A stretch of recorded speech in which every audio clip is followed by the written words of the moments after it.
studying the subject called as Banking Operations and Innovations, right? In short, BOI. I gave you the subject in orientation last class. Today we'll be beginning with the unit 1 called as the banker and customer relationship, right? We're going to understand the basics of who is a banker, who is a customer, how are these people or two parties connected, and what is the reason of their existence of the relationship. Got it? So in under this chapter, we're going to study the meaning, basically bank, who's a banker, who's a customer. And then we're going to study the general relationship and the special relationship between banker and customer. Both are important, okay? Question might ask you, explain the general and special relationship between banker and customer. It's a section C question. Next, rights and obligations of banker and customer. Now, what are the rights of a banker? What are the rights of customer? What are the obligations? All this we are going to study. So, first let's study the definition of a banker and a customer. Now, before that, I want all of you to understand who or what is a bank, right? Now, we all know that banking system or the entire concept of banking was introduced by the Britishers, right? When they were in India, right, ruling in India, that is when they introduced the system called banking, where you can save or deposit money into a bank and earn interest out of it, right? It was purely the Britishers' idea that was started in India, and today it has grown to a level of even internet banking, or even what we call as phone banking, right? So bank is an institution where its primary objective is what? Accept deposit and lend loan. Understood? Why does bank exist? To accept the deposits from public and lend loans to public. Is that clear? That's the primary purpose why bank exists. Beyond that, there are many things that bank does today, but the primary motive or the primary purpose why we need bank or why bank exists is two things I want you to remember. Number one, accepting deposits. Number two, lending loans or advances. Remember these 2 points. Now, who is a banker? He is a person who accepts deposits of money for the purpose of lending or investment from public, repayable on demand, or otherwise withdrawal by check, draft order, or otherwise. So what the statement is telling is banker or a bank is one who accepts deposit. Why do they accept deposit? For the purpose of lending. Lending means what? Giving out as loan. That loan amount might be a capital investment for the business. That's why it is called as lending or investment. Okay. From where am I collecting the deposit? From public. When do I repay it? When it is on demand, right? If I have opened a fixed deposit in a bank account, right, in a particular bank, after those 3 years of FD is completed, I go and demand my deposit. Only then it is repayable. Otherwise, when it is repayable, if not I demand it, if it's a savings account, I can withdraw my cash using a check, using a demand draft, or otherwise. Otherwise means it can be electronic transfer, etc. Okay. So I accept deposit for what purpose? For lending loan. From whom do I accept? Public. When can I repay? When it is maturing. That is when they demand for it, or when they withdraw the cash using check or demand draft. Got it? That's the definition of a banker. Who is a customer? Customer simply is a person who maintains an account with the bank. You are not a customer unless and until you what? Open a bank account with any specific bank, right? It can be scheduled bank, non-scheduled, rural bank, or a private bank, any bank. Unless you open a bank account, then only you are a customer. Hope you understood the definition of a banker and a customer. Next, we are going to study the banker and the customer relationship. Now remember, this is a very important question which is mostly repeated. Okay. Now here there are two kinds of relationship. General relationship and special relationship. Now under general relationship we have 6 different types. Debtor and creditor, agent and principal, trustee and beneficiary, pledger and pledgee, bailer and bailee, advisor and client. There are 6 different types of general relationship between a banker and a customer. What about special relationship? It has 2 categories, that is the rights of a banker and obligations of a banker. So this will be subdivided further. I will explain to you when we come to the topic of special relationship. Now for today's class, we will discuss the general relationship between a banker and a customer. So the first relationship here is of a debtor and a creditor. Now when does a bank or when does a customer take turns to become debtor and creditor? Now as I told, bank exists only for 2 reasons: to accept deposits and lend what? Loans or advances, correct? So let's look at the first case. In case of deposits, the banker is debtor and the customer is creditor. I want you in each relationship to understand in which particular relationship who takes the turn to be the debtor and the creditor. Now in case of deposit, that means if I am a customer and I go to S Bank and open an account in S Bank, okay, banker becomes the debtor and customer becomes the creditor. In short, first I want you to understand what you mean to be a debtor, what do you mean to be a creditor. Debtor means something that you own. Okay? Creditor means something that you owe. As in the chapter goes by, you will understand in detail.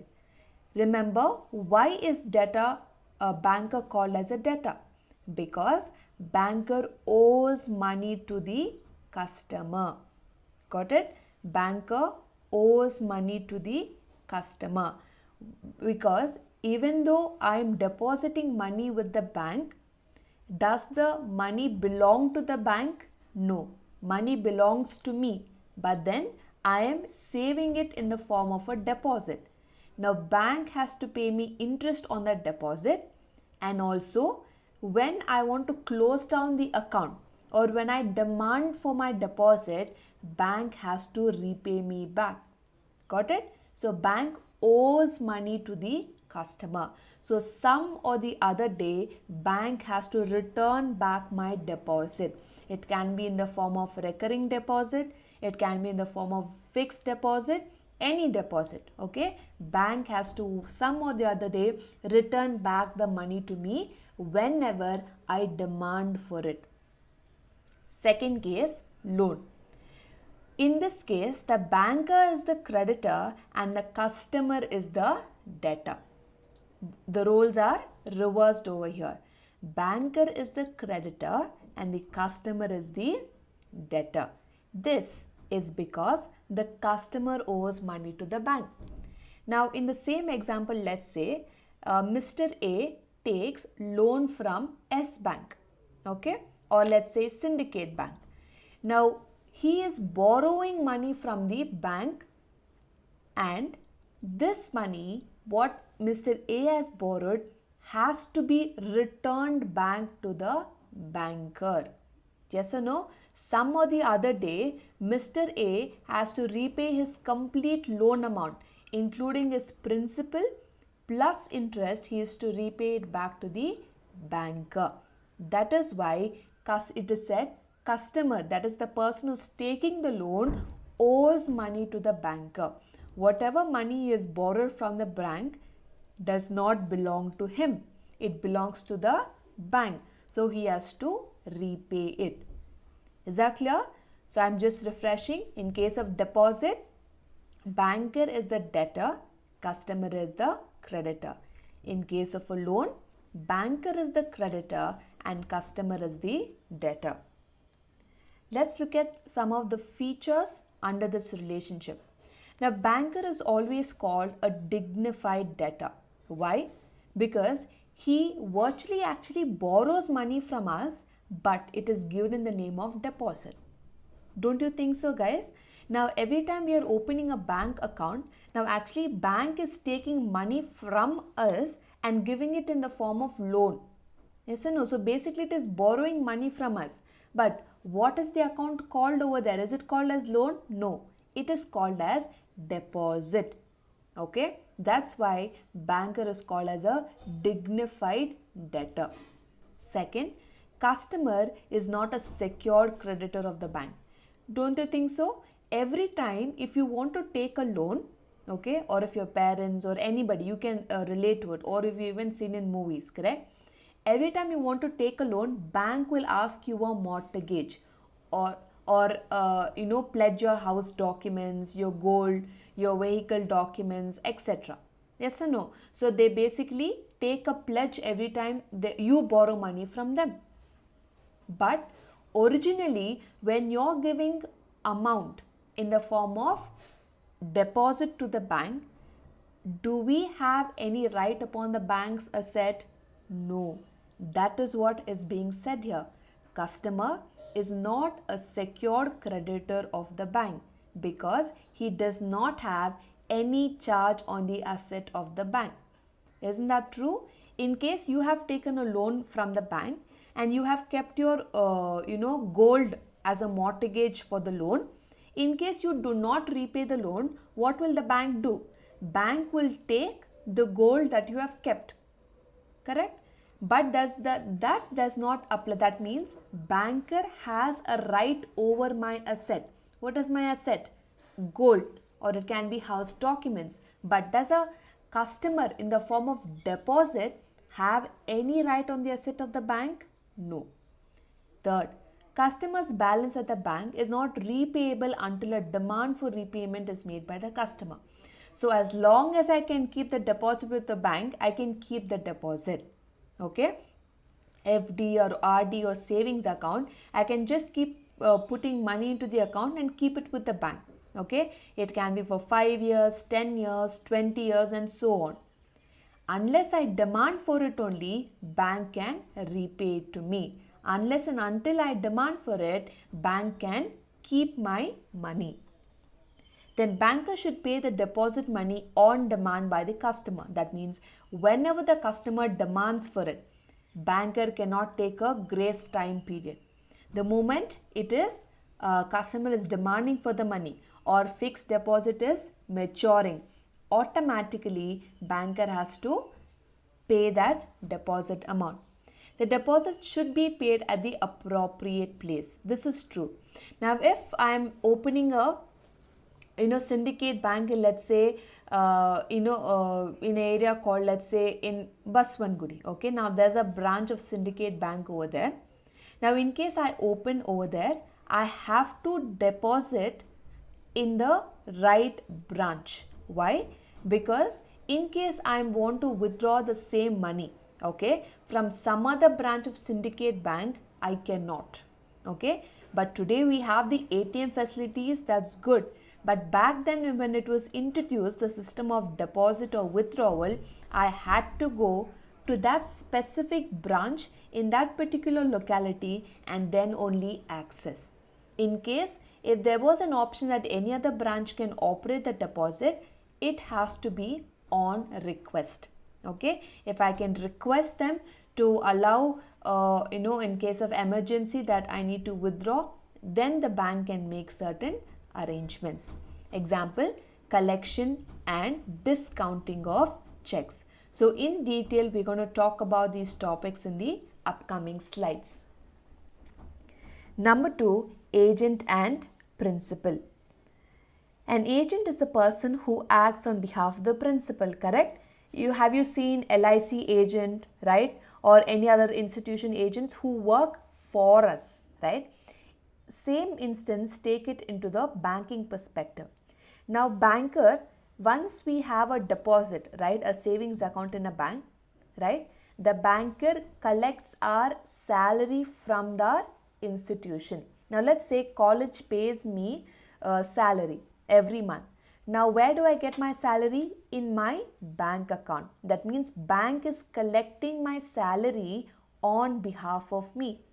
If I even instruct my banker to pay my LIC premium, right, or my loan EMI, everything when I instruct the bank, bank does the job on behalf of the customer. Got it? So that way banker becomes the agent because he is doing the work for us, and I become, that is the customer becomes the principal. Understood? Under agent and principal relationship, who becomes the agent? Banker. Who becomes the principal? Customer. Number 3, trustee and beneficiary. A trustee is an entity who takes care of assets to perform certain functions for a gain or benefit of other person known as beneficiary. That means, let's say I have, let's say I am a corporate company, okay, and I have certain amount of rupees that I give to the bank and make sure they have use that money wisely in some kind of deposit, let's say in LIC or debenture, etc. Or it can be a more simpler example, right? Now I have a trust to run, okay, or I have a will written, okay, and I want the bank to make sure the instructions written in the will is being established accordingly. Let's say the will has rupees 10 lakh, okay, in my name. So I order the bank, okay, to take care of my assets, okay, or if I say in the will, so and so amount must go to so and so child foundation or certain orphanage home, okay, I am giving certain rules or certain instructions to the bank, and the bank on behalf of me, right, as an entity, it will take care of my assets or perform certain function. Of course, the bank is not going to do it for free. The bank is going to do it for some gain or some benefit, okay, to another person known as a beneficiary. Is that clear? So banker is the trustee and customer is the beneficiary. Number 4, pledger and pledgee. The customer pledges certain assets or securities with banker in order to get loan. In this case, customer becomes the pledger and the banker becomes pledgee. You can see the picture over there, okay. In order for you to take a loan, either you have to keep your vehicle papers as the pledge or the house documents as the pledge. So every time a customer takes a loan from the bank, he needs to pledge certain assets or pledge certain securities with the banker. In this relationship, the customer becomes the pledger because I am pledging my documents, okay, or my gold. And who becomes the pledgee? The banker. Number 5 is bailer and bailee.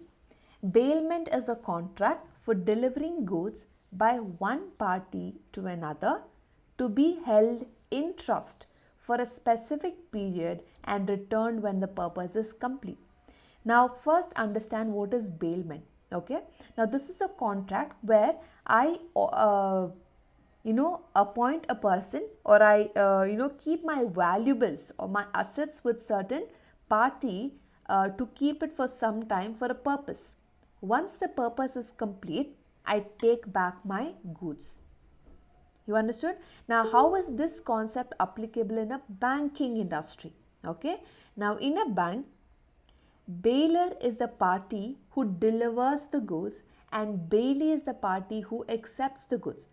Now, the example in a bank is every time, there is a facility called as bank lockers. Now, we all fear if we keep our money in the house or documents, papers or gold or jewelry in our home, there is a fear it might get stolen. So what do? These valuables or these assets, I keep it with the bank in the form of what? Safety locker. So every time I give my valuables for safekeeping, I become what? Bailer. And who becomes the bailee? The banker. So the banker does not own the jewels or does not own the documents. He is just safeguarding my assets. Okay, and of course there's going to be a commission or there's going to be a fee that I need to pay because he's safeguarding my documents or safeguarding my jewelry. Okay, so in a bailer and bailee relationship, customer becomes the bailer and banker becomes the bailee. Is that clear? Moving to the last relationship under general, advisor and client. So the banker acts as an advisor when a customer wants to invest in securities. That is, while giving advice, the banker has to take maximum care and caution. Now, in case you have idea of investing, you want to invest your money. Okay, you want to invest your savings into bonds or debentures or some provident fund or LIC, some medium of exchange, but you're not having a complete idea about it. Okay, you do not know which is the best or which is a safe option to invest. What then you do? You are going to go to the banker and ask for the advice. Okay, which is the safest method of investment? Is my money safe if I invest in LIC? Okay, so in this particular concept, banker becomes the advisor because he is advising us how to carefully invest our money so that we get maximum gain, and the customer becomes the client because I am receiving the advice. Got it? So this is the last relationship under the general relationship between the banker and customer, that is the advisor and the client. So you have completed all the 6, right? We started with debtor and creditor relationship. Next we moved on to agent and principal relationship, trustee and beneficiary, pledger and pledgee, bailer and bailee, and the last one, advisor and client.